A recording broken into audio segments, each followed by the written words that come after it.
ಪ್ರೀಸ್ the Lord, praise the Lord, praise the Lord. ಪಿತನಿಗೂ ಸುತನಿಗೂ ಮತ್ತು ಪವಿತ್ರ ಆತ್ಮರಿಗೂ ಮಹಿಮೆಯಾಗಲಿ, ಆದಿಯಲ್ಲಿದ್ದ ಹಾಗೆ ಈಗಲೂ ಯಾವಾಗಲೂ ಸದಾಕಾಲಕ್ಕೂ ಸ್ತೋತ್ರ ಉಂಟಾಗಲಿ. ಪ್ರೀಸ್ the Lord, praise the lord. ಪ್ರಭು ಯೇಸುವಿನಲ್ಲಿ ನನ್ನ ಪ್ರಿಯ ಸಹೋದರ ಸಹೋದರಿಯರೇ, ದೇವರ ಮಕ್ಕಳೇ, ಪ್ರಭು ಯೇಸು ಕ್ರಿಸ್ತರ ಕೃಪಾಶೀರ್ವಾದವು, ದೇವರ ಪ್ರೀತಿಯು, ಪವಿತ್ರ ಆತ್ಮರ ಅನ್ಯೋನ್ಯತೆಯು ನಿಮ್ಮೆಲ್ಲರೊಡನೆ ಇರಲಿ. ಪ್ರೀಸ್ the Lord, praise the lord. ಪ್ರಿಯರೇ, ಹೇಗಿದ್ದೀರಿ? ಸಂತೋಷವಾಗಿದ್ದೀರಾ? ನಿಮ್ಮ ಕೆಲಸ ಕಾರ್ಯಗಳೆಲ್ಲ ಹೇಗೆ ಹೋಗ್ತಾ ಉಂಟು? ಒಳ್ಳೆಯದಾಗಿ ಹೋಗ್ತಾ ಉಂಟು ಎಂದು ನಾನು ಎಣಿಸ್ತೇನೆ. ಪ್ರಿಯರೇ, ಪ್ರತಿ ದಿನದಲ್ಲಿ ನಾವು ದೇವರ ವಾಕ್ಯವನ್ನು ಕೇಳ್ತೇವೆ. ದೇವರ ವಾಕ್ಯವನ್ನು ಕೇಳಲಿಕ್ಕೆ ನಾವೆಲ್ಲರೂ ದಾಹದಿಂದ ಕಾದು ಕೂತ್ಕೊಳ್ತೇವೆ. ಕಾರಣ ನಮಗೆ ಇರುವಂತಹ ದೇವರ ಮೇಲಿನ ಪ್ರೀತಿ ಹಾಗೂ ದೈವ ವಾಕ್ಯದ ಮೇಲಿರುವಂತಹ ನಂಬಿಕೆ. ಇದರಿಂದ ಖಂಡಿತವಾಗಿಯೂ ದೇವರು ನಮ್ಮೆಲ್ಲರನ್ನ ಆಶೀರ್ವದಿಸುತ್ತಾರೆ. ಖಂಡಿತವಾಗಿ ದೇವರು ತನ್ನ ಕೃಪೆಯಿಂದ ನಮ್ಮನ್ನು ತುಂಬುತ್ತಾರೆ. ಪ್ರಿಯರೇ, ಜೀವಮಾನ ಕಾಲದಲ್ಲಿ ನಮಗೆ ಅನೇಕ ಅನುಭವಗಳುಂಟು. ಕುಟುಂಬ ಅಂದ್ರೆ ಏನು, ಜೀವನ ಅಂದ್ರೆ ಏನು, ಸಮಸ್ಯೆ ಅಂದ್ರೆ ಏನು, ವೇದನೆ ಅಂದರೆ ಏನು, ಹೀಗೆ ಹಲವಾರು ಅನುಭವಗಳು ನಮಗೆ ಜೀವಿತದಲ್ಲಿ ಉಂಟು. ಆ ಜೀವಿತದ ಅನುಭವದ ಮೂಲಕವಾಗಿ ನಮ್ಮ ಜೀವನದ ಪಯಣವನ್ನು ನಾವು ಸಾಗಿಸ್ತೇವೆ ಹಾಗೂ ಎಚ್ಚರಗೊಳ್ಳುತ್ತೇವೆ. ಕೆಲವು ಸಾರಿ ನಾವು ಮಾಡುವ ಕೆಲಸಗಳಲ್ಲಿ ಅಡಚಣೆ ಬಂದಾಗ ಅಥವಾ ಏನೋ ಸಮಸ್ಯೆ ಬಂದಾಗ ಈ ಒಂದು ಕೆಲಸವನ್ನು ನಾನು ಮಾಡುವಾಗ ಎಚ್ಚರವಾಗಿರಬೇಕೆಂಬುದಾಗಿ ಎಣಿಸ್ತೇವೆ. ಅಥವಾ ಒಂದು ವ್ಯಕ್ತಿಯಿಂದ ಅಡಚಣೆ ಬಂದಾಗ ಈ ವ್ಯಕ್ತಿಯಿಂದ ನಾನು ಎಚ್ಚರವಾಗಿರಬೇಕೆಂಬುದಾಗಿ ಎಣಿಸ್ತೇವೆ. ಅಥವಾ ಯಾವುದಾದ್ರೂ ವಿಷಯಗಳಿಗೆ ತಲೆ ಹಾಕುವಾಗ ಈ ಹಳ್ಳಿ ಅಡಚಣೆ ಬಂದರೆ ಈ ವಿಷಯದಲ್ಲಿ ನಾವು ಎಚ್ಚರವಾಗಿರಬೇಕೆಂಬುದಾಗಿ ನಾವು ಎಣಿಸ್ತೇವೆ. ದುಡುಕಿ ಏನಾದರೂ ಸಂಭವಿಸುವಾಗ ಅಲ್ಲಿಯೂ ಸಹ ನೋಡ್ತೇವೆ ಈ ವಿಷಯದಲ್ಲಿ ನಾವು ಎಚ್ಚರಿಕೆಯಿಂದ ಇರಬೇಕೆಂಬುದಾಗಿ. ಅಂದ್ರೆ ಕಾಲವು ನಮಗೆ ದಿನವೂ ಹೊಸ ಹೊಸ ಅನುಭವವನ್ನು ಕೊಡುತ್ತಾ ಇರುತ್ತದೆ. ಹೊಸ ಹೊಸ ಅನುಭವದಲ್ಲಿ ನಾವು ಒಂದಾಗುವಂತೆ ಮಾಡುತ್ತಾ ಇರುತ್ತದೆ. ಹೌದು ನನ್ನ ಪ್ರಿಯ ಸಹೋದರನೇ, ಸಹೋದರಿಯೇ,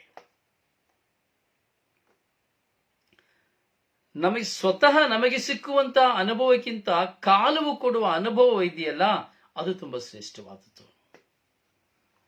ನೋಡಿ, ಅನುಭವ ಬರಬೇಕಾದ್ರೆ ನಾವು ತುಂಬಾ ಪಶ್ಚಾತ್ತಾಪ ಪಡ್ತೇವೆ. ಅಯ್ಯೋ, ನಾನು ಮಾಡಿದ್ದು ತಪ್ಪಾಯ್ತು, ಅಯ್ಯೋ ನಾನು ಹೇಳಿದ್ದು ತಪ್ಪಾಯ್ತು, ಅಯ್ಯೋ ನಾನು ಹೋಗಿದ್ದು ತಪ್ಪಾಯ್ತು, ಹೀಗೆ ನಾವು ತುಂಬಾ ಪಶ್ಚಾತ್ತಾಪ ಪಡ್ತೇವೆ. ಮತ್ತೆ ಕೆಲವು ವ್ಯಕ್ತಿಗಳಿಂದ ಆಂತರಿಕವಾದ ಗಾಯ ನೋವಾಗುವಾಗ ಅಯ್ಯೋ ಇವರ ಸಹವಾಸ ಮಾಡಿದ್ದು ತಪ್ಪಾಯ್ತು, ಇವರನ್ನು ಪ್ರೀತಿಸಿದ್ದು ತಪ್ಪಾಯ್ತು, ನಾನು ನಂಬಿದ್ದು ತಪ್ಪಾಯ್ತು ಎಂಬುದಾಗಿ. ಅದೇ ವ್ಯವಹಾರಗಳು ಬರುವಾಗ ವ್ಯವಹಾರದ ವಿಷಯದಲ್ಲಿ ನಾವು ನೋಡ್ತೇವೆ, ಅಯ್ಯೋ ಇವರನ್ನ ನಾನು ನಂಬಿ ಹಣ ಕೊಟ್ಟಿದ್ದು ಮೋಸವಾಯಿತು, ತಪ್ಪಾಯಿತು, ನನಗೆ ಇವರು ಲಾಸ್ ಮಾಡ್ತಾರೆ ಅಂತ ಗೊತ್ತಿಲ್ಲ. ಹೀಗೆ ಅನೇಕ ಅನುಭವಗಳು ನಮಗೆ ಕಾಲವು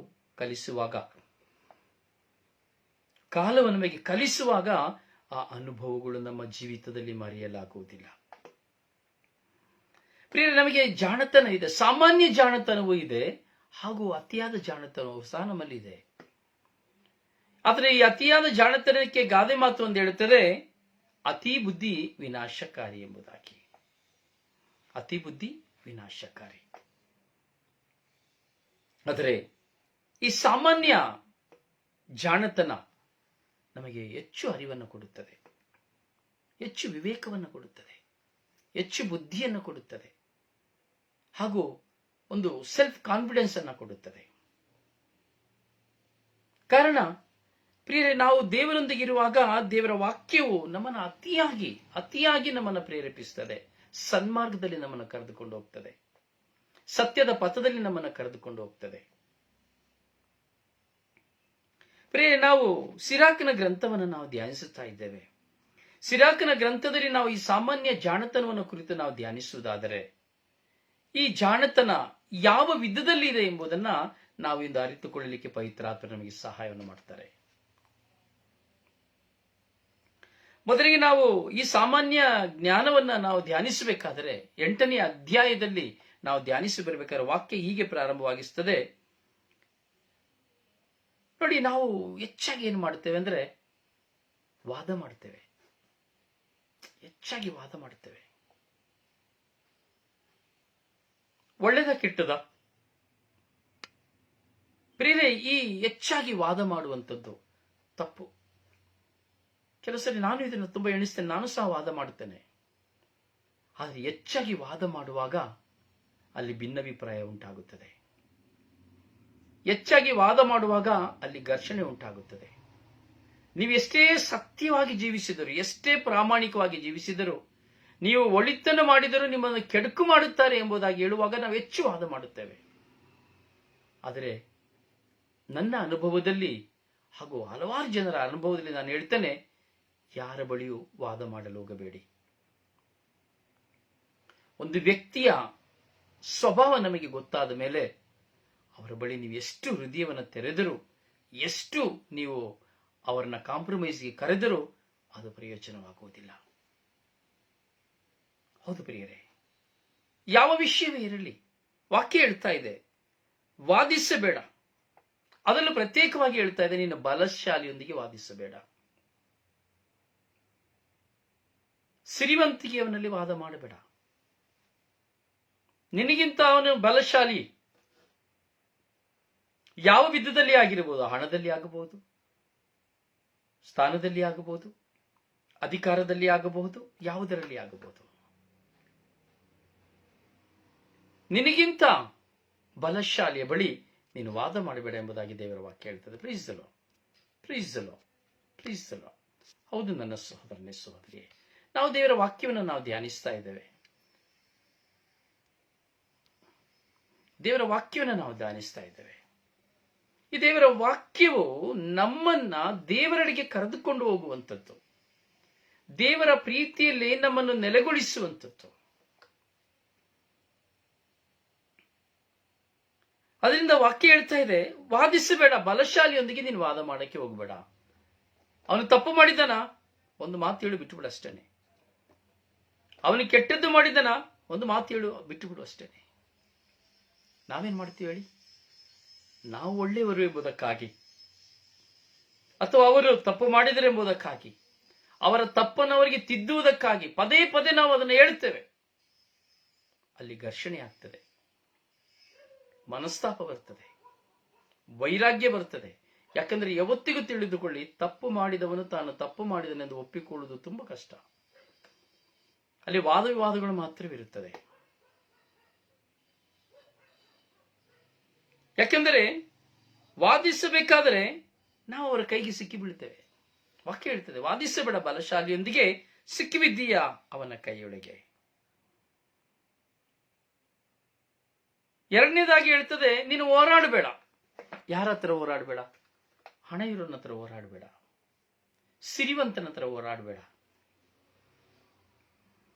ಯಾಕಂದ್ರೆ ಸಿರಿವಂತನೊಂದಿಗೆ ಹೋರಾಟ ಮಾಡಿದರೆ ಏನು ಪ್ರಯೋಜನ ಇಲ್ಲ. ಯಾಕೆಂದ್ರೆ ಅವನು ತಪ್ಪು ಮಾಡಿ, ಅನ್ಯಾಯ ಮಾಡಿ, ಅಥವಾ ಏನೇ ಇರಲಿ, ನೀನು ಅವನೊಂದಿಗೆ ಹೋರಾಟ ಮಾಡುವಾಗ ಅವನ ಕೈಯಲ್ಲಿ ಹಣವಿದೆ. ಅದರಿಂದ ಅವನನ್ನ ನೀನು ಸೋಲಿಸಲಿಕ್ಕೆ ಆಗುವುದಿಲ್ಲ.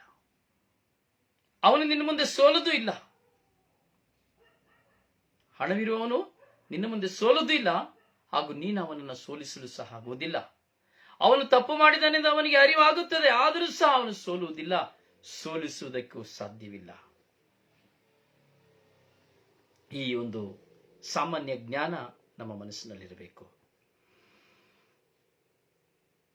ಅವನಲ್ಲಿ ಹೆಚ್ಚಾದಂತಹ ಹಣ ಆಸ್ತಿ ಇರುವಾಗ, ಬಡವನಾಗಿಯೋ ಅಥವಾ ದರಿದ್ರನಾಗಿಯೋ ಅಥವಾ ಒಬ್ಬ ಸಾಮಾನ್ಯ ಪ್ರಜೆಯಾಗಿಯೂ ನೀನಿರುವಾಗ ಖಂಡಿತವಾಗಿ ನೀನು ಅವನನ್ನ ಸೋಲಿಸಲು ಸಾಧ್ಯವಿಲ್ಲ. ಪ್ರಿಯರೇ, ಇವೆಲ್ಲವೂ ಸಾಮಾನ್ಯ ಜ್ಞಾನ. ಆದರೂ ಸಹ ನಮಗೆ ಈ ಜ್ಞಾನದ ಅರಿವಾಗುವುದಿಲ್ಲ. ನಾನು ಸಹ ನನ್ನ ಜೀವಿತದಲ್ಲಿ ಇದನ್ನೆಲ್ಲ ಅನುಭವಿಸಿದ್ದೇನೆ. ಕಾಲ ಹೋಗುವಾಗ ಮಾತ್ರ, ಸಂದರ್ಭಗಳು ಬರುವಾಗ ಮಾತ್ರವೇ ಈ ಸಾಮಾನ್ಯ ಜ್ಞಾನ ಕೆಲಸ ಮಾಡಲಿಕ್ಕೆ ಸಾಧ್ಯ. ಈಗ ನಾನು ನಿಮ್ಮ ಮುಂದೆ ಮಾತನಾಡ್ತಾ ಇದ್ದೇನೆ, ನನಗೆ ಈ ಅನುಭವಗಳು ಬಂದ ಮೇಲೆ ಈ ವಾಕ್ಯ ಓದುವಾಗ ಹೌದು, ಈ ವಾಕ್ಯ ಸತ್ಯ ಎಂಬುದು ನಮಗೆ ಅರಿವಾಗ್ತದೆ.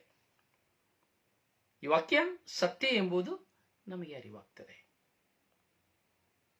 ಪ್ರಿಯರೇ, ದೇವರು ಪ್ರೀತಿ ಸ್ವರೂಪಿ. ದೇವರು ಪ್ರೀತಿ ಸ್ವರೂಪಿ. ಪ್ರೀತಿ ಸ್ವರೂಪರಾದ ದೇವರಲ್ಲಿ ನಾವು ಭರವಸೆ ಇಡಬೇಕು. ನಾನು ವಾದ ಮಾಡಬೇಕು, ದೇವರಲ್ಲಿ ವಾದ ಮಾಡುವ. ಬನ್ನಿ ವಾದ ಮಾಡುವ ಎಂಬುದಾಗಿ ದೇವರ ವಾಕ್ಯ ಹೇಳುತ್ತದೆ. ಒಳಿತು ಕೆಡುಕನ್ನ ನಾವು ದೇವರಲ್ಲಿ ವಾದ ಮಾಡುವ. ನಮಗಾದ ಅನ್ಯಾಯಕ್ಕಾಗಿ ದೇವರಲ್ಲಿ ವಾದ ಮಾಡುವ, ದೇವರಲ್ಲಿ ಕಾದಾಡುವ. ಯಾಕೆಂದರೆ ದೇವರು ಸತ್ಯ ಸ್ವರೂಪಿ. ಅವರು ನಮಗೆ ಸದುತ್ತರವನ್ನು ಕೊಡುತ್ತಾರೆ. ಅವರು ನಮಗೆ ಸದುತ್ತರವನ್ನು ಕೊಡುತ್ತಾರೆ. ಅದರಿಂದ ವಾದ ಮಾಡುವ ವಿಷಯದಲ್ಲಿಯೂ, ವಾದಿಸುವ ವಿಷಯದಲ್ಲಿಯೂ, ಹೋರಾಟ ಮಾಡುವ ವಿಷಯದಲ್ಲಿಯೂ ನಾವು ಸಿರಿವಂತನ ಮುಂದೆ ಎಚ್ಚರಿಕೆಯಿಂದಿರಬೇಕೆಂಬುದಾಗಿ ದೇವರ ವಾಕ್ಯ ಹೇಳುತ್ತಾ ಇದೆ. ಪ್ರಿಯರೇ, ಇದಕ್ಕೆ ಸಾಧಕವಾಗಿ ವಾಕ್ಯ ಮುಂದುವರಿದು ಹೋಗಬೇಕಾದರೆ ವಾಕ್ಯ ನಮಗೆ ಉಲ್ಲೇಖಿಸಿಕೊಡುತ್ತದೆ ಬಂಗಾರವನ್ನು ಕುರಿತು, ಚಿನ್ನವನ್ನು ಕುರಿತು. ಈ ಚಿನ್ನ ಬೇಡವಾದವರು ಯಾರು? ಈ ಚಿನ್ನ ಯಾರಿಗೆ ಬೇಡವಾದದ್ದು? ಯಾರು ಚಿನ್ನವನ್ನು ನಿರಾಕರಿಸುತ್ತಾರೆ? ಯಾರು ಚಿನ್ನವನ್ನು ಬೇಡ ಎಂದು ಬಿಟ್ಟು ಬಿಡುತ್ತಾರೆ? ರಾಜರುಗಳನ್ನು ನಾವು ನೋಡೋದಾದರೆ ಚಿನ್ನಕ್ಕಾಗಿಯೇ ಯುದ್ಧ ಮಾಡಿದರು, ಚಿನ್ನಕ್ಕಾಗಿಯೇ ಹೋರಾಟ ಮಾಡಿದರು. ರಾಜರುಗಳನ್ನು ನಾವು ನೋಡಬೇಕಾದ್ರೆ ಇವತ್ತಿಗೂ ಸಹ ನೀವು ನೋಡೋದಾದ್ರೆ, ಮದುವೆ ಮಾಡಿದರೆ ನೀವು ಎಷ್ಟು ಚಿನ್ನ ಹಾಕ್ತೀರಿ ನಿಮ್ಮ ಮಗಳಿಗೆ ಎಂದು ಕೇಳುತ್ತಾರೆ. ಎಷ್ಟು ಚಿನ್ನ ಹಾಕ್ತೀರಿ ನೀವು ಮದುವೆ ಮಾಡಿಕೊಡುವ ಮಗನಿಗೆ ಎಂಬುದಾಗಿ ಕೇಳುತ್ತಾರೆ.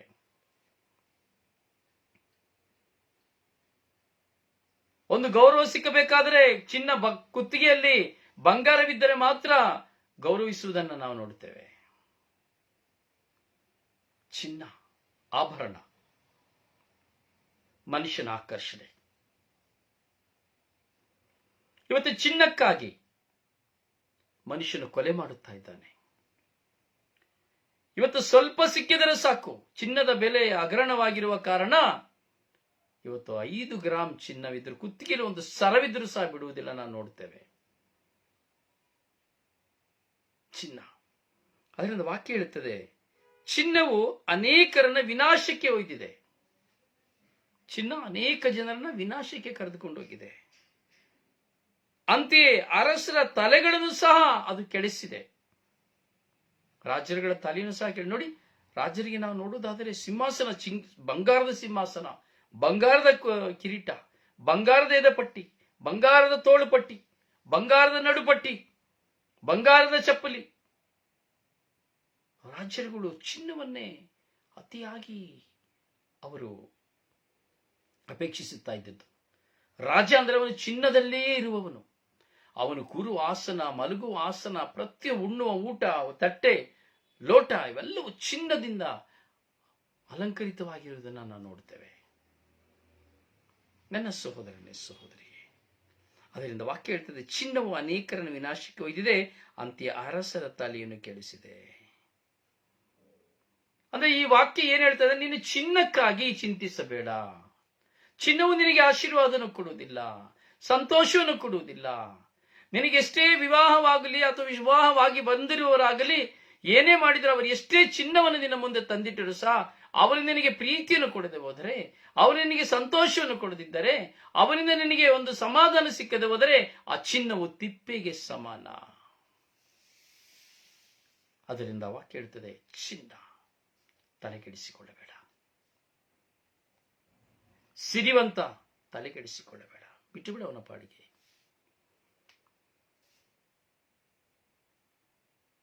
ಪ್ರಿಯ, ನಮ್ಮ ಅನುಭವಗಳು ಅನೇಕ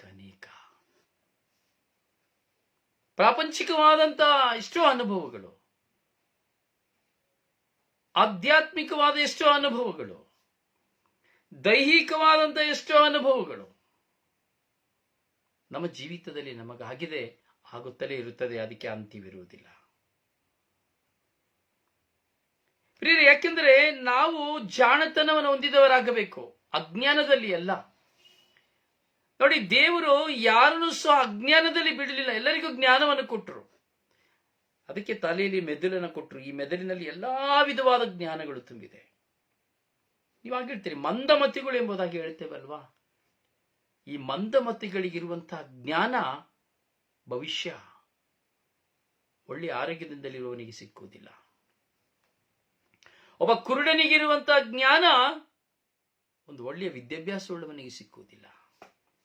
ಕಳೆದ ದಿನಗಳಲ್ಲಿ ನಾನು ಕೆಲವು ಚಾನೆಲ್ ಅಲ್ಲಿ ಕೆಲವು ಮಕ್ಕಳ ಕಾರ್ಯಕ್ರಮವನ್ನು ನಾನು ನೋಡುತ್ತಾ ಇದ್ದೆ.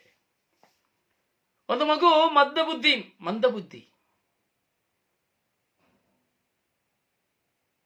ಆ ಮಂದಬುದ್ಧಿಯುಳ್ಳ ಮಗನಿಗೆ ಪ್ರಾಯ ಕೇವಲ 7 ವರ್ಷ. 7 ವರ್ಷ ಅಷ್ಟೇ ಪ್ರಾಯ. ಕೇರಳ ಜಿಲ್ಲೆಯವನು, ಕೇರಳ ರಾಜ್ಯದವರು. ಆ ಮಗುವು ಮಂದಬುದ್ಧಿತನವಾಗಿದೆ. ಆದರೆ ಆ ಮಗುವು ಕಂಪ್ಯೂಟರ್ ಅನ್ನ ಉಪಯೋಗ ಮಾಡುತ್ತದೆ. ಈ ಕಂಪ್ಯೂಟರ್ನ ಉಪಯೋಗ ಮಾಡುವುದು ಮಾತ್ರವಲ್ಲ, ಆ ತಾಯಿಯು ಮನಸ್ಸಲ್ಲಿ ಏನನ್ನ ಸ್ಮರಿಸುತ್ತಾಳೋ ಅದನ್ನ ಈ ಮಗನು ಬರೆಯುತ್ತಾನೆ. ಓದು ಬರಹವಿಲ್ಲ, ಶಾಲೆಗೆ ಹೋಗಿಲ್ಲ, ಆದರೆ ಅವನದೇ ಆದಂತಹ ಜ್ಞಾನದ ಮೂಲಕವಾಗಿ ಅವನು ಕಂಪ್ಯೂಟರ್ ಅಲ್ಲಿ ತನ್ನ ತಾಯಿ ಏನನ್ನ ಚಿಂತಿಸಿದಳು ಎಂಬುದನ್ನ ಅವನು ಪ್ರಕಟಿಸುತ್ತಾನೆ. ಆಶ್ಚರ್ಯವಾಯಿತು ಅದನ್ನು ನೋಡುವಾಗ, ಆ ಒಂದು ಘಟನೆಯನ್ನು ನೋಡುವಾಗ. ನೋಡಿ, ದೇವರಿಂದ ಬಂದ ಜ್ಞಾನ, ದೇವರಿಂದ ಬರುವ ಜ್ಞಾನ.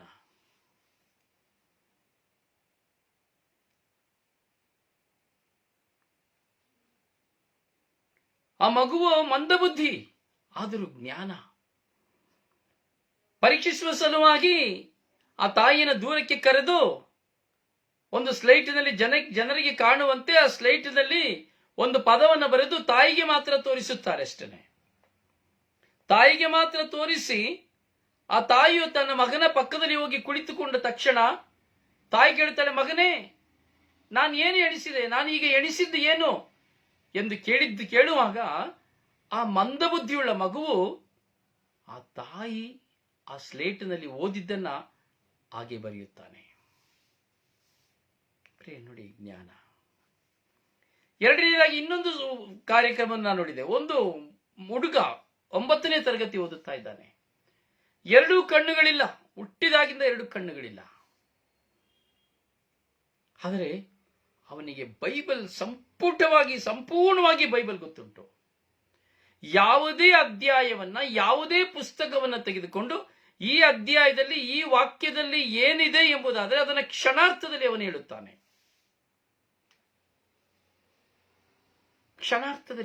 ನೋಡಿ ಜ್ಞಾನ. ನಾವು ಓದಿದ್ದೇವೆ ಅಂತ ಹೇಳ್ತೇವೆ, ಎಷ್ಟೋ ನಾವು ಅನುಭವ ಇದೆ ಅಂತ ಹೇಳ್ತೇವಲ್ವಾ, ಅದೆಲ್ಲ ಏನೂ ಇಲ್ಲ. ದೇವರು ಕೊಡುವ ಜ್ಞಾನ ಅಮೂಲ್ಯವಾದ ಜ್ಞಾನ. ಅದರಿಂದ ಈ ಜ್ಞಾನದ ವಿಷಯದಲ್ಲಿ ನಮಗಿಂತ ಹೆಚ್ಚಾಗಿ ಮಂದಮತಿಗಳಾಗಿರುವವರು, ಕುರುಡರು ಜ್ಞಾನವನ್ನು ಪಡೆದುಕೊಂಡಿದ್ದಾರೆ. ಅದನ್ನು ಪ್ರಿಯರೇ, ಇವತ್ತು ಸಾಮಾನ್ಯ ಜ್ಞಾನವನ್ನು ನಾವು ಚಿಂತಿಸ್ತಾ ಇದ್ದೇವೆ. ಈ ಸಾಮಾನ್ಯ ಜ್ಞಾನವನ್ನು ಚಿಂತಿಸುವಾಗ ನಾವು ಕೇವಲ ಇದನ್ನ ಈ ಕಿವಿಯಲ್ಲಿ ಕೇಳಿ ಆ ಕಿವಿಯಲ್ಲಿ ಬಿಟ್ಟು ಬಿಡುವುದಲ್ಲ. ನಮ್ಮ ಜೀವಿತವನ್ನು ನಾವು ಪರಿಶೀಲಿಸಿಕೊಳ್ಳಬೇಕು. ನನ್ನ ಜ್ಞಾನ ಯಾವ ವಿಧದಲ್ಲಿದೆ? ಮತ್ತೆ ನಾವು 3ನೇ ವಾಕ್ಯ, 8ನೇ ಅಧ್ಯಾಯದ 3ನೇ ವಾಕ್ಯನ ನೋಡುವಾಗ ನೋಡಿ, ಕೆಲವು ವಾಕ್ಯಗಳನ್ನು ನೋಡುವಾಗ ನಮ್ಮ ಮನಸ್ಸಿಗೆ ಅದು ನೆನಪಿಗೆ ಬರ್ತದೆ. 3ನೇ ವಾಕ್ಯ ಹೇಳ್ತದೆ, ಬಾಯಿ ಬಡುಕನೊಂದಿಗೆ ವಾದಿಸಬೇಡ. ಈ ಬಾಯಿ ಬಡುಕು ಮಾಡ್ತಾರಲ್ಲ, ವಾಚಾಳಿಯಾಗಿರ್ತಾರಲ್ಲ, ಗಂಡಸಾಗ್ಬೋದು, ಹೆಂಗಸಾಗ್ಬೋದು. ಈ ಬಾಯಿ ಬಡುಕನೊಂದಿಗೆ ಅಂದರೆ ವಾಚಾಳಿಯೊಂದಿಗೆ ನೀನು ವಾದಿಸಬೇಡ. ಯಾಕೆಂದ್ರೆ ಅವಳು ಅಥವಾ ಅವನು ಎಂದಿಗೂ ಅದನ್ನು ಒಪ್ಪಿಕೊಳ್ಳುವುದಿಲ್ಲ. ನೀನು 1 ಮಾತುಗಳನ್ನು ಮಾತನಾಡಿದ್ದೆ ಆದರೆ ಅವರು 100 ಮಾತುಗಳನ್ನು ಮಾತನಾಡುತ್ತಾರೆ. ಅವರ ಮಾತಿನಲ್ಲಿ, ಅವರ ಬಾಯಿಂದ ಹೊರಡುವ ಯಾವ ಮಾತುಗಳು ಸಹ ಅರ್ಥರಹಿತವಾಗಿರುತ್ತದೆ, ಅರ್ಥಭರಿತವಾಗಿರುವುದಿಲ್ಲ. ಬಾಯಿ ಬಳುಕನು ತನ್ನ ಬಾಯಲ್ಲಿ ಬರುವುದೆಲ್ಲವನ್ನ ಬೊಗಳುತ್ತಾಳೆ. ಹೀಗಿರುವಾಗ ನಾನು ನನ್ನ ಜೀವಿತದಲ್ಲಿ ಯಾರೊಂದಿಗೆ ಅತೀವ ಸಂಬಂಧವನ್ನು ಬೆಳೆಸಿಕೊಂಡಿದ್ದೇನೆ? ಒಂದು ಮಿತ್ರನಾಗಿರಬಹುದು, ಮಿತ್ರಳಾಗಿರಬಹುದು, ಕೆಲವು ಸಾರಿ ವಿವಾಹವಾದ ಜೀವಿತದಲ್ಲಿ, ದಾಂಪತ್ಯ ಜೀವಿತದಲ್ಲಿ ನಾವು ನೋಡಬಹುದು, ಪತಿ ಪತ್ನಿ ಆಗಿರಬಹುದು, ಬಾಯಿ ಬಡುಕುತನ, ಬಾಯಿ ಬಿಟ್ಟರೆ ಬೆಂಕಿ ಹತ್ತಿ ಉರಿಯುತ್ತದೆ. ಅವರ ಬಾಯಿಯಿಂದ ಹೊರಡುವ ಒಂದೊಂದು ಪದಗಳು ಸಹ ಬೆಂಕಿಯಾಗುತ್ತದೆ. ಮತ್ತೆ ಅವರ ಬಾಯಿಯನ್ನು ಮುಚ್ಚಲಾಗುವುದಿಲ್ಲ. ನೀವು ಒಂದು ಮಾತನ್ನು ಹೇಳಿದರೆ ಅದೇ ಮಾತನ್ನು ಅವರು ಪುನರಾವರ್ತಿಸುತ್ತಾರೆ. ನೀವು ಹೇಳಿದ್ದನ್ನೇ ಅವರು ಪುನರಾವರ್ತಿಸುತ್ತಾರೆ. ಬಾಯಿ ಮುಚ್ಚುವುದಿಲ್ಲ. ತಾನೇ ಗೆಲ್ಲಬೇಕೆಂಬ ಹಠಮಾರಿತನದಲ್ಲಿ ಹೋಗುತ್ತಾರೆ. ವಾಕ್ಯ ಹೇಳ್ತಾ ಇದೆ, ಬಾಯಿ ಬಡಕುನೊಂದಿಗೆ ವಾದಿಸಬೇಡ, ಉರಿಯುವ ಅವನ ಬೆಂಕಿಗೆ ಎಣ್ಣೆ ಒಯ್ಯಬೇಡ. ಈ ಬಾಯಿ ಬಡಕ ಉರಿಯುವ ಎಣ್ಣೆ ಬೆಂಕಿ ಇದ್ದಾಗೆ, ಅದಕ್ಕೆ ನೀನು ಎಣ್ಣೆ ಹಾಕ್ಲಿಕ್ಕೆ ಹೋಗ್ಬೇಡ. ಯಾಕೆಂದ್ರೆ ಅವನು ನಿಲ್ಲಿಸೋದಿಲ್ಲ. ಒಮ್ಮೆ ಕೆದಕಿ ಬಿಟ್ರೆ ಗಂಟೆಗಟ್ಟಲೆ ಅವನು ಮಾತಾಡ್ತಾನೆ. ಬಾಯಿ ತೆರೆದ್ರೆ ಸಾಕು ಮಾತನಾಡ್ತಾನೆ. ಪ್ರಿಯ ಸಹೋದರನೇ, ಸಹೋದರಿಯೇ, ನಮ್ಮ ಜೀವಿತದಲ್ಲಿ ಅನೇಕ ಅನೇಕ ಅನುಭವಗಳನ್ನು ನಾವು ಕಂಡುಕೊಳ್ಳಬೇಕು.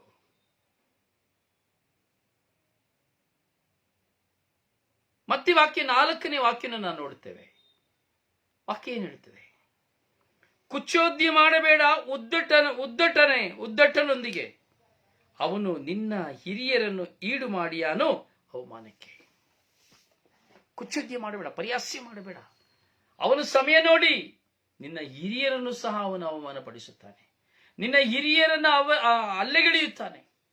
ನಿನ್ನ ಹಿರಿಯರ ಮೂಲಕವಾಗಿ ಅವನು ಧ್ವಂಸವನ್ನು ಮಾಡುತ್ತಾನೆ.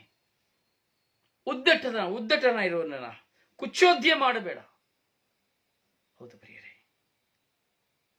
ಕೆಲವು ನೋಡಿ ಕುಚ್ಚೋದ್ಯ, ಕುಳಿತುಕೊಂಡು ಯೋಚನೆ ಮಾಡ್ತಾರೆ, ಮಲಗಿಕೊಂಡು ಯೋಚನೆ ಮಾಡ್ತಾರೆ. ನಾನು ಏನ್ ಮಾಡಬೇಕು, ನಾನು ಏನ್ ಮಾಡಬಹುದು, ನಾನು ಏನ್ ಹೇಳಬೇಕು, ಏನ್ ಹೇಳಿದ್ರೆ ಆಗ್ತದೆ. ಕುಚ್ಚೋದ್ಯ ಮನಸ್ಸನ್ನು ನಾವು ಈ ಶಕುನಿ ಎಂಬುದಾಗಿ ರಾಮಾಯಣದಲ್ಲಿ ನಾವು ನೋಡ್ತೇವಲ್ವಾ. ರಾಮಾಯಣ ಮಹಾಭಾರತದಲ್ಲಿ ಶಕುನಿ ಎಂಬುದಾಗಿ ತಾನು ಗೆಲ್ಲುವುದಕ್ಕಾಗಿ, ತನ್ನ ಸ್ಥಾನಮಾನಗಳಿಗಾಗಿ ಅವನು ಕುಚ್ಚೋದ್ಯ ಮಾಡ್ತಾನೆ. ಈಗ ಎಷ್ಟು ಜನ ಕುಚ್ಚೋದ್ಯಗಾರರಾಗಿದ್ದಾರೆ. ಮಲಗಿಯೇ ಯೋಚನೆ ಮಾಡಿ ಬೆಳಿಗ್ಗೆ ತೀರ್ಮಾನ ಮಾಡ್ತಾರೆ ಏನ್ ಮಾಡಬೇಕು ಅಂತ. ನಿನ್ನೊಂದಿಗೆ ತುಂಬಾ ಒಳ್ಳೆಯವರಾಗಿ ನಟಿಸ್ತಾರೆ, ಪ್ರೀತಿಸುವವರಾಗಿ ನಟಿಸ್ತಾರೆ, ಆದ್ರೆ ಕುಚ್ಚೋದ್ಯ ಸ್ವಭಾವದಲ್ಲಿ ಇರ್ತಾರೆ. ಎಲ್ಲಿ ನಿನ್ನನ್ನು ಹೇಗೆ ನಿನ್ನ ಮೇಲೆ ಭಾರವನ್ನು ಹೊರಿಸುವುದೆಂಬುದಾಗಿ. ಈ ಕುಚ್ಚೋದ್ಯನೊಡನೆ ಈ ಕುಚ್ಚೋದ್ಯ ಮಾಡುವಾಗ ಅವನು ನಿನ್ನ ಹಿರಿಯರನ್ನು ಈಡು ಮಾಡಿಯಾನು ಅವಮಾನಕ್ಕೆ. ನಾವು ಎಚ್ಚರವಾಗಿರಬೇಕು ಕುಚ್ಚೋದ್ಯರನ್ನ ಕಂಡು. ಹಾಗೂ ನಾನು ಕುಚ್ಚೋದ್ಯತನದಲ್ಲಿದ್ದೇನಾ?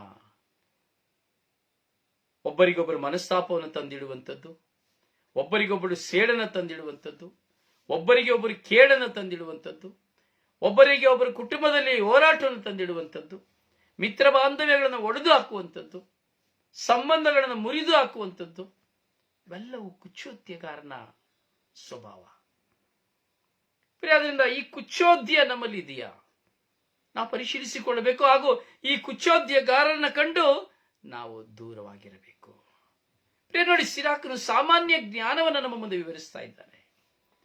ಈ ಸಾಮಾನ್ಯ ಜ್ಞಾನಗಳು ನಮ್ಮ ಕುಟುಂಬದಲ್ಲಿ, ನಮ್ಮ ಜೀವಿತದಲ್ಲಿ ನಡೆಯುತ್ತಿರುವಂಥದ್ದು. ಆದರೆ ಇದನ್ನು ನಾವು ಮರೆತು ಹೋಗಿದ್ದೇವೆ.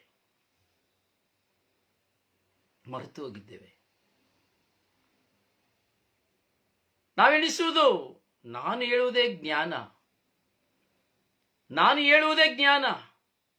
ನಾನು ಹೇಳಿದ್ದನ್ನು ಕೇಳಿದರೆ ಅವನು ಒಳ್ಳೆಯವನು, ಅವಳು ಒಳ್ಳೆಯವಳು, ಇಲ್ಲದಿದ್ದರೆ ಕೆಟ್ಟವನು.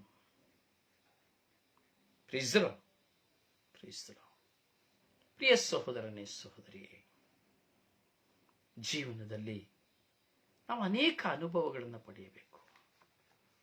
ಜೀವನದಲ್ಲಿ ಅನೇಕ ಅನುಭವಗಳನ್ನು ಪಡೆದು ನಾವು ಪರಿವರ್ತನೆಗೆ ಕಾರಣವಾಗಬೇಕು.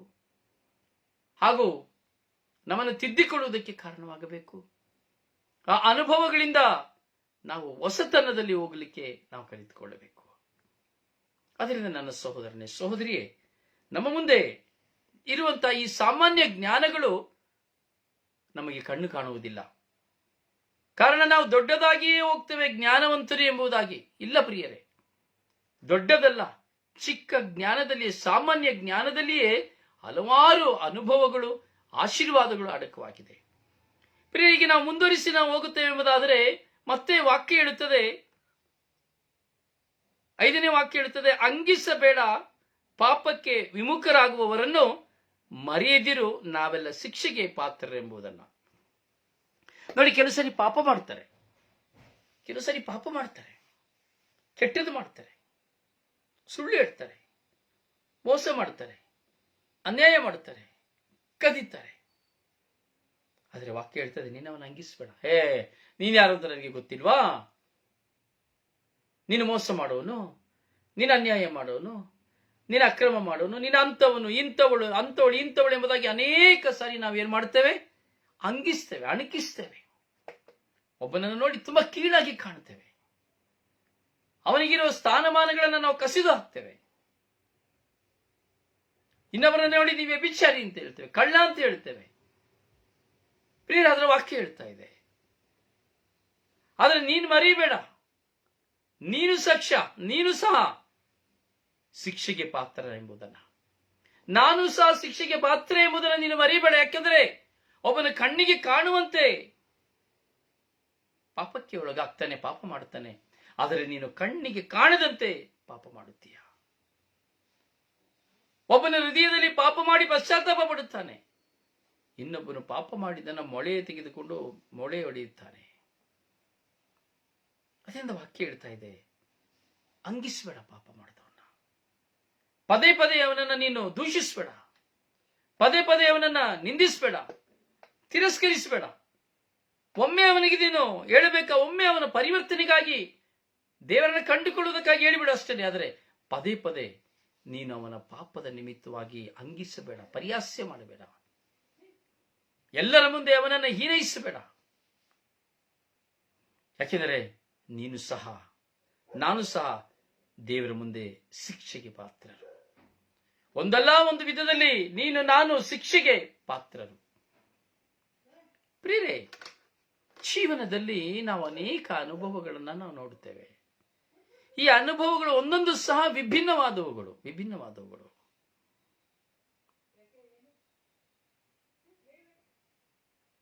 ಇನ್ನೊಂದು ಸಾಮಾನ್ಯ ಜ್ಞಾನ ಯೋಚಿಸಬೇಕು. ನೋಡಿ, ವಯಸ್ಸಾದವರಿದ್ದಾರಲ್ಲ, ವಯಸ್ಸಾಗಿರುವಂತಹ ಅಜ್ಜ, ಅಜ್ಜಿ, ತಂದೆ, ತಾಯಿ, ಹೌದಲ್ಲ, ಮನೆಯಲ್ಲಿರೋರು ಮಾತ್ರ ಅಲ್ಲ, ರಸ್ತೆಯಲ್ಲೂ ಸಹ ಎಷ್ಟೋ ಹಣ್ಣು ಮುದುಕರಾಗಿರುವವರು, ರೈಲ್ವೆ ಸ್ಟೇಷನ್ ಅಲ್ಲಿ, ಬಸ್ ಸ್ಟ್ಯಾಂಡ್ಗಳಲ್ಲಿ ಮುದುಕರಾದವರು, ನಡೆಯಲಾಗದಿರುವವರು, ಭಿಕ್ಷೆ ಬೇಡುವವರು, ರೋಗದಲ್ಲಿರುವವರು ನಾವು ನೋಡ್ತೀವಲ್ಲ.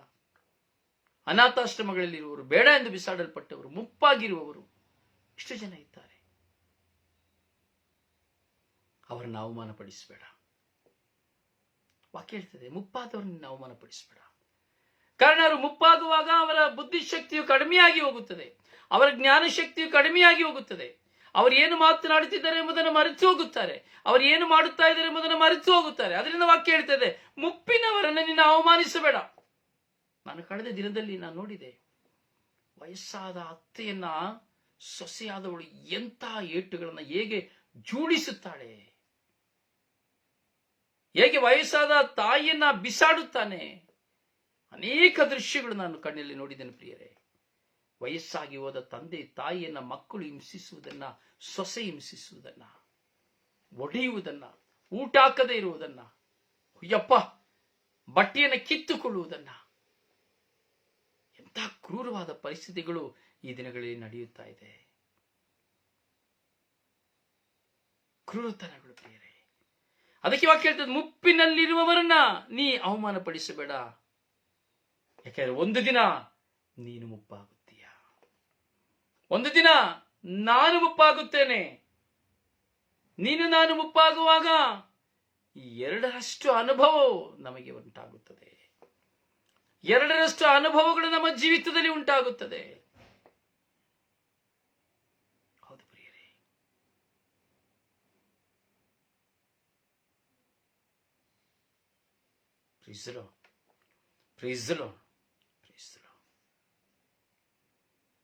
ಪ್ರಿಯರೇ, ನಮ್ಮ ಅನುಭವಗಳು ಕೇವಲ ಮಾತಿನ ಅನುಭವಗಳಾಗಬಾರದು. ಬರೇ ನಾವು ಅಡ್ವೈಸ್ ಕೊಡೋರಾಗಬಾರದು. ನಾನು ನನ್ನ ಜೀವಿತದಲ್ಲಿ ನನಗೆ ಅಡ್ವೈಸ್ ಮೊದಲು ಕೊಟ್ಟುಕೊಳ್ಳಬೇಕು. ನನ್ನ ತಪ್ಪಿನ ಅರಿವುಗಳು ನನಗಾಗಬೇಕು. ನೋಡಿ, ಇವತ್ತು ಎಷ್ಟೋ ಜನ ಈ ವಯಸ್ಸಾದವ್ರನ್ನ ನೋಡ್ತೇವೆ, ರಸ್ತೆಯಲ್ಲಿ ಬಿದ್ದುಕೊಂಡಿದ್ದಾರೆ, ಬಹಿಷ್ಕರಿಸ್ತಾರೆ. ಫೂರೋಸ್ಗಳಲ್ಲಿ ಬಿಟ್ಟಿದ್ದಾರೆ, ಅನಾಥಾಶ್ರಮಗಳಲ್ಲಿದ್ದಾರೆ, ನಿರ್ಗತಿಕರ ಆಶ್ರಮಗಳಲ್ಲಿದ್ದಾರೆ, ದರಿದ್ರರಾಗಿದ್ದಾರೆ, ಒಂದೊತ್ತು ಊಟ ಇಲ್ಲದೆ ಇದ್ದಾರೆ. ಸಾಕಿ ಸಲಹಿದ ಮಕ್ಕಳು, ಒಳ್ಳೆ ವಿದ್ಯಾಭ್ಯಾಸ ಕೊಟ್ಟು ಇರುವ ಆಸ್ತಿಯನ್ನೆಲ್ಲ ಮಕ್ಕಳಿಗಾಗಿ ವ್ಯಯ ಮಾಡಿದಂತಹ ತಂದೆ ತಾಯಿಂದ್ರನ್ನ ಇವತ್ತು ರಸ್ತೆಗೆ ಹಾಕಿದಂತಹ ಎಷ್ಟೋ ನಿದರ್ಶನಗಳು ನಮ್ಮ ಮುಂದೆ ಇದೆ. ದೇವರ ವಾಕ್ಯ ಹೇಳುತ್ತದೆ, ನಿನ್ನ ತಂದೆ ತಾಯಿಗಳನ್ನ ಗೌರವಿಸು, ನಿನ್ನ ನೆರೆಯವರನ್ನ ಪ್ರೀತಿಸು. ನಿನ್ನ ತಂದೆ ತಾಯಿಗಳನ್ನು ಗೌರವಿಸು, ನಿನ್ನ ನೆರೆಯವರನ್ನ ಪ್ರೀತಿಸು. ಇವೆಲ್ಲವೂ ನಾವು ಧ್ಯಾನಿಸುತ್ತಿರುವುದು ದೇವರ ವಾಕ್ಯನ ಕುರಿತು. ಆದರೆ ಈ ವಾಕ್ಯ ಜ್ಞಾನದ ವಾಕ್ಯಗಳಾಗಿದೆ. ಇದು ದೇವರಿಂದ ಬಂದಂತ ಭಂಡಾರವಾಗಿದೆ. ನಮ್ಮೆಲ್ಲರನ್ನು ದೇವರಡೆಗೆ ಕರೆದುಕೊಂಡು ಹೋಗುವಂತ ಹಾಗೂ ಈ ಸಾಮಾನ್ಯ ಜ್ಞಾನಗಳನ್ನು ನಾವು ಅರಿತುಕೊಂಡು ಪಾಪ ಮಾಡದಂತೆ, ದೇವರ ಮುಂದೆ ದೇವರಿಗೆ ವಿರುದ್ಧವಾಗಿ ಜೀವಿಸಿದಂತೆ, ನಾವು ಎಲ್ಲರನ್ನ ಪ್ರೀತಿಸಿ ಬಾಳುವಂತೆ ಈ ವಾಕ್ಯಗಳು ನಮಗೆ ಕಲಿಸಿಕೊಡುತ್ತಾ ಇದೆ. ಆದುದರಿಂದ ನನ್ನ ಸಹೋದರನೇ ಸಹೋದರಿ, ನಮ್ಮ ಜೀವಿತದಲ್ಲಿ ನಮಗೆ ಸಾಕಷ್ಟು ಅನುಭವಗಳು ಬೇಕು. ಈ ಚಿಕ್ಕ ಚಿಕ್ಕ ಸಾಮಾನ್ಯ ಜ್ಞಾನಗಳು ನಮ್ಮನ್ನು ದೊಡ್ಡ ದೊಡ್ಡ ಕಾರ್ಯಗಳಲ್ಲಿ ಪ್ರಗತಿಯನ್ನು ಕೊಡುತ್ತದೆ ಹಾಗೂ ಎಚ್ಚರಿಕೆಯನ್ನು ಕೊಡುತ್ತದೆ. ಮುಂದಿನ ಭವಿಷ್ಯದಲ್ಲಿ ನಾನು ಹೇಗೆ ಜೀವಿಸಬೇಕೆಂಬುದನ್ನು ಕಲಿಸಿಕೊಡುತ್ತದೆ. ಒಂದು ವ್ಯಕ್ತಿಯನ್ನು ಸಂಪೂರ್ಣವಾಗಿ ಅರ್ಥ ಮಾಡಿಕೊಳ್ಳಲು ಈ ಸಾಮಾನ್ಯ ಜ್ಞಾನಗಳು ನಮಗೆ ಮಾರ್ಗವಾಗಿದೆ. ಆದ್ದರಿಂದ ನನ್ನ ಸಹೋದರನೇ ಸಹೋದರಿ, ನಾವು ಚಿಂತಿಸಬೇಕು. ನಾವು ಧ್ಯಾನಿಸತಕ್ಕಂತಹ ಈ ವಾಕ್ಯಗಳನ್ನ ನಾವು ಚಿಂತಿಸಬೇಕು. ವಾಕ್ಯ ಮುಂದುವರಿಸಿ ಹೇಳಬೇಕಾದ್ರೆ 7ನೇ ವಾಕ್ಯ ಹೇಳ್ತದೆ, ನೀನು ಸತ್ತವರನ್ನು ಸಹ ನೋಡಿ ಸಂತೋಷ ಪಡಬೇಡ. ಸತ್ತೋಗಿರೋನ ನೋಡಿ ನೀನು ಸಂತೋಷ ಪಡಬೇಡ. ಮುದುಕರಾಗಿರೋನ್ನ ನೋಡಿ ಸಂತೋಷ ಪಡಬೇಡ, ನೀನೊಂದಿನ ಮುದುಕನಾಗ್ತೀಯ. ದಾರಿದ್ರನಾಗಿರೋನ ನೋಡಿ ಸಂತೋಷ ಪಡಬೇಡ, ನೀನೊಂದಿನ ದಾರಿದ್ರನಾಗ್ತೀಯ. ಪಾಪಿಷ್ಟನ ನೋಡಿ ನೀನು ಹೀನೈಸಬೇಡ, ನೀನು ಸಹ ಪಾಪಿಯಾಗಿದ್ದೀಯ. ಅದರಿಂದ ಸಂತೋಷ ಪಡುವವರನ್ನು ನೋಡಿ, ಸತ್ತವರನ್ನು ನೋಡಿ ನೀನು ಸಂತೋಷ ಪಡಬೇಡ. ಅಯ್ಯೋ ಅವನು ಸತ್ತಿದ್ದು ಒಳ್ಳೆದೇ ಆಯ್ತು, ಅಯ್ಯೋ ಅವನು ಸಾಯದಿಂದ ಎಷ್ಟು ಸಂತೋಷ, ಅಯ್ಯೋ ಅವನು ಸತ್ತಿದೇ ಸತ್ತ, ಒಳ್ಳೇದಾಯ್ತಪ್ಪ. ಶಪಿಸ್ತೇವೆ ಸತ್ತು ಹೋದವರನ್ನ, ಆ ಶರೀರವನ್ನು ಶಪಿಸುತ್ತೇವೆ, ದೇವರುಂಟು ಮಾಡಿದ ಶರೀರವನ್ನು ಶಪಿಸುತ್ತೇವೆ.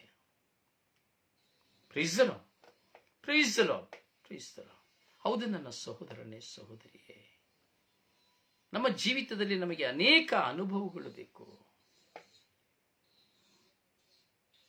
ಸತ್ತವರನ್ನ ಶಪಿಸು ನೋಡಿ. ಸತ್ತವರ ಮೇಲೆ ಸತ್ತೋದು ಹೋದ್ರು ಮತ್ತೆ ಬರೋದಿಲ್ಲ. ಅವರು ಸತ್ತ ಮೇಲೂ ಸಹ ಅವರ ಬಗ್ಗೆ ನಾವು ಕೆಟ್ಟದಾಗಿ ಮಾತನಾಡದೆ ಬಿಡುವುದಿಲ್ಲ. ಅವರ ಜೀವಿತದಲ್ಲಿ ಅರಿಯದೆ ಮಾಡಿದ ಎಷ್ಟೋ ಮಾಡಿರಬಹುದು. ಆದರೆ ಸತ್ತು ಹೋದ ಮನುಷ್ಯನನ್ನು ಸಹ ನಾವು ಪದೇ ಅವರನ್ನು ಕುರಿತು ನಾವು ಕೆಟ್ಟದ್ದಾಗಿ ಹೇಳ್ತಾ ಇರ್ತೇವೆ, ಕೆಟ್ಟದಾಗಿ ಮಾತನಾಡ್ತಾ ಇರ್ತೇವೆ. ದೇವರವರಿಗೆ ತೀರ್ಪಿಡುತ್ತಾರೆ ಎಂಬುದಾಗಿ ಗೊತ್ತಿದ್ದರೂ ಸಹ ನಾವು ಅವರನ್ನು ಕುರಿತು ಕೆಟ್ಟದ್ದೇ ಮಾತನಾಡ್ತೇವೆ. ಅದರ ವಾಕ್ಯ ಹೇಳ್ತಾ ಇದೆ, ನಿನಗೂ ಸಹ ಒಂದು ದಿನ ಮರಣ ಉಂಟು, ಒಂದು ದಿನ ನೀನು ಸಹ ಸಾಯಬೇಕಾಗಿ ಬರುವುದು. ಒಂದು ಪಕ್ಷ ನಿನಗೆ ಅಂತ ಸ್ವಭಾವವಿದ್ದರೆ ನಿನ್ನನ್ನು ಕೂಡ, ನೀನು ಯಾವ ವಿಧದಲ್ಲಿ ಸತ್ತ ಮನುಷ್ಯನನ್ನ ನೀನು ತಿರಸ್ಕರಿಸಿದೆಯೋ, ಶಪಿಸಿದೆಯೋ, ಅಥವಾ ಅವನನ್ನು ಕುರಿತು ಎಷ್ಟು ಮೋಸವಾಗಿ ಮಾತನಾಡಿದೆಯೋ, ಅವೆಲ್ಲವನ್ನ ನೀನು ಮತ್ತು ನಾನು ಕೇಳಲೇಬೇಕಾಗುತ್ತದೆ. ನಿಮ್ಮನ್ನು ಸಹ ಕುರಿತು ಮಾತನಾಡುತ್ತಾರೆ ಎಂಬುದಾಗಿ ಸಿರಾಕನ ಗ್ರಂಥವು ನಮಗೆ ಪ್ರಕಟಿಸುತ್ತಾ ಇದೆ. ಪ್ರಿಯ ಸಹೋದರನೇ ಸಹೋದರಿ, ಆದ್ದರಿಂದ ನಾವು ಈ ಸಾಮಾನ್ಯ ಜ್ಞಾನಗಳನ್ನು ನಾವು ಚಿಂತಿಸ್ತಾ ಇದ್ದೇವೆ.